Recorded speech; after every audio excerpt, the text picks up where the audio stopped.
At 6:30 a.m. in the morning, a representative of the tour operator meet us at our hotel and escort us to walk to the tourist bus station at Kantipat in Kathmandu. The package is inclusive of round-trip transportation by tourists and local bus within Kathmandu.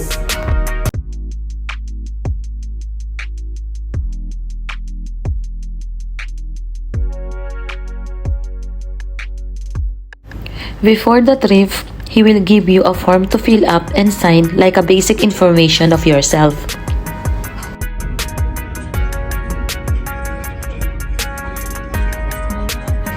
At 7 a.m., the bus will depart. The Trishuli River Rafting is located just a 3.5-hour drive west of Kathmandu, making it an excellent choice for short trips or for those who are on road to Pokhara or Chitwan National Park. The return journey to Kathmandu is 5 hours. To Pokhara is approximately 4 hours and to Chitwan is approximately 1 hour.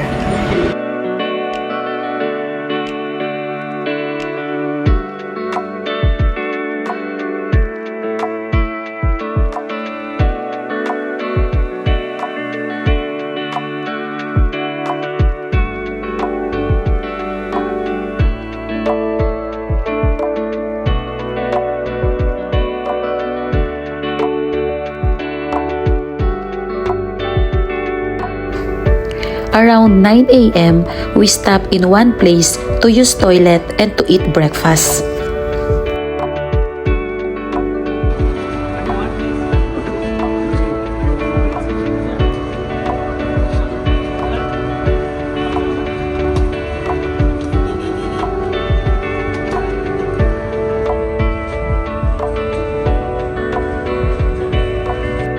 After 20 minutes stopover, we resume our journey.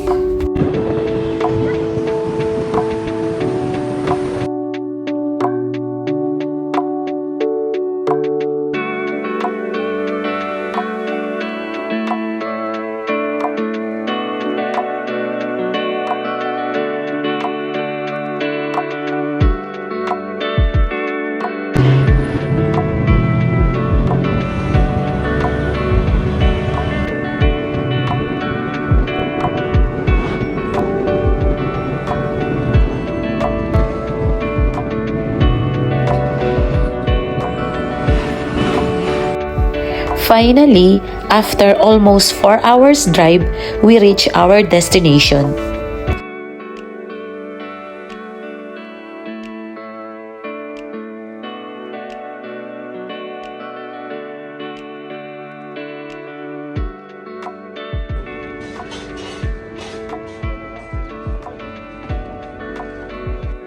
Before we will do the rafting, we will have our lunch first, which is included in our tour package.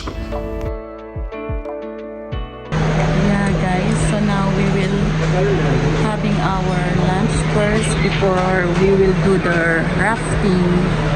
So here the free food.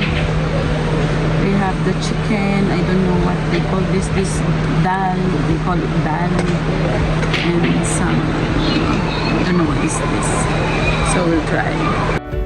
The package provides with rafting equipment including helmets, paddles, splash jackets, and wetsuits.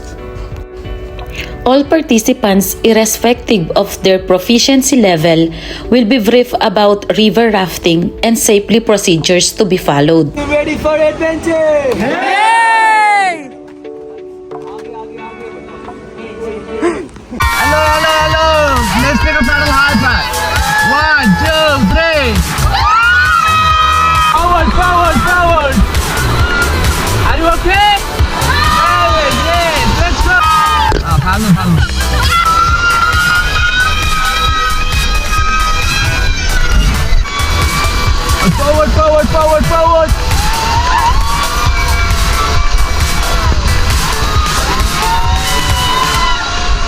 Forward. Forward, faster. 1, 2.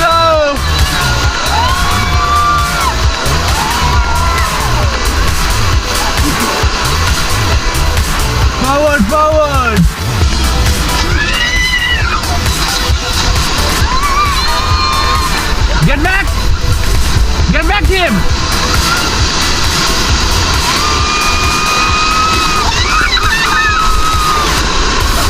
Get back, get back, get back! All forward,